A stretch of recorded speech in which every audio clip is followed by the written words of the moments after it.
Hello, ladies and gentlemen, and welcome to another edition of A Flipped Classroom by Mr. Sickler. Today we're going to be talking about spatial inequality. Just a quick reminder, I'm trying to incorporate some of the feedback that you all gave me on the last Flipped Classroom, and I'm going to try to make this video slightly smaller so it doesn't take up quite as much time, so you can focus on the other videos you need to watch and the other activities you need to do today during this Flipped Classroom. So let's go ahead and just jump right into it. So first off, let's go over the geoterms for Chapter 9. First, we have rural decline. The worsening economic conditions in the countryside, including rising unemployment and growing poverty. Rural declines drive migration to cities. Can you think of any communities near or around us that might be experiencing rural decline? I can, and I'm not going to name any, but a lot of small towns that have relied heavily on farming or agriculture for their economic prowess are really starting to feel the hurt when it comes to the young people leaving and going and finding and continuing their education in colleges and communities like Bozeman or Missoula, where they leave their small towns, go to these bigger communities, get degrees in business or education, engineering, nursing, and then they realize that they don't really have the job opportunities back in their hometowns to go back and live there. So they then either live in these communities like Bozeman or Missoula or move to even bigger communities to find jobs that will actually pay for what the education that they just received. The next geoterm for this chapter is standard of living. So the standard of living is the overall level of comfort and well-being of a group or a country. People in developed countries generally have a higher standard of living than people in developing countries.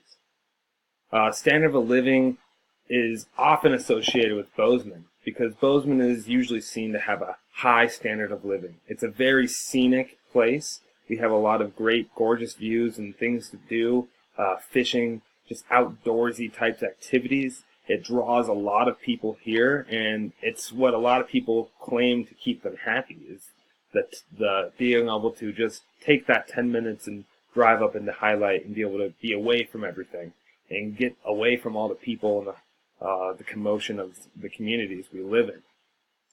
The next geoterm is urbanization, and it was a previous word of the week, you may notice. But the definition is the movement of people from rural to urban areas, resulting in the growth of these urban areas.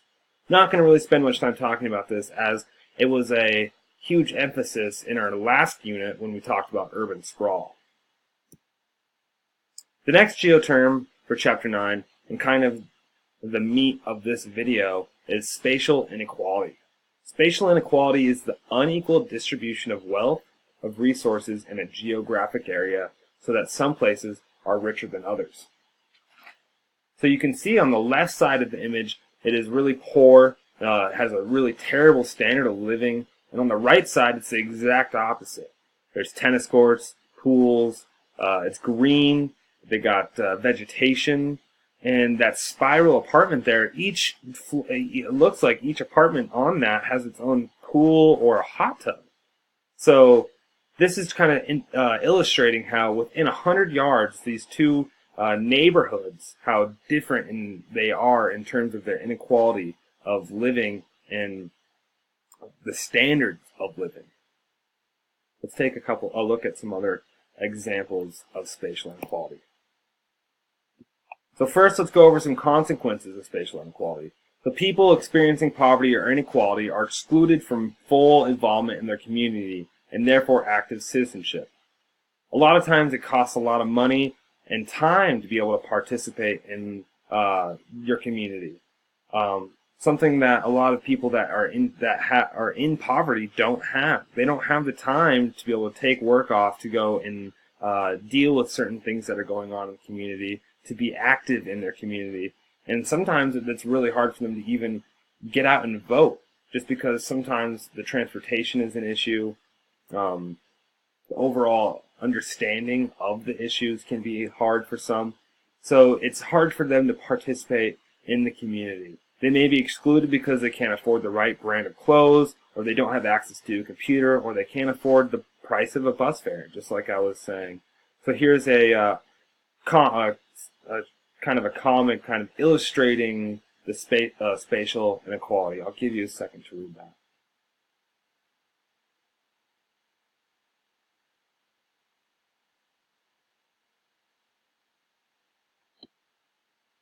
So another example of spatial inequality in terms of rural versus urban. In an urban setting, it's often much easier and quicker to be able to access certain medical emergency or emergency type industries like hospitals, firefighters, police, those types of things. Whereas when you're in the rural, it might cost a lot of money and time just to be able to access those same types of things. This is just another example of spatial inequality. So here's a political cartoon that's kind of depicting spatial inequality and how it's often viewed by the wealthy. So the man on top of the money there is saying, "Your greed is hurting the economy." The little guy holding his picket fence is asking to raise the minimum wage, and he's being accused of being the greedy one. Who really is the greedy one in this image? What is this political cartoon trying to imply?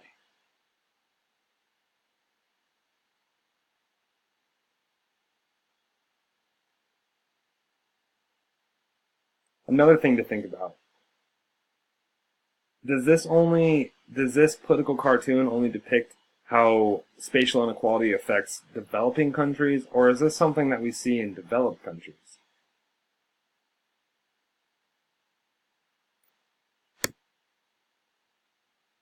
Here's another example of what spatial inequality actually is. So the bottom there again is our impoverished area, and on top is the high rises where people probably are more well off, have running water, have restrooms in their home. It's a lot healthier, a lot safer, and that's just another example of what spatial inequality is. So thank you for watching, and I hope you learned a little bit about spatial inequality.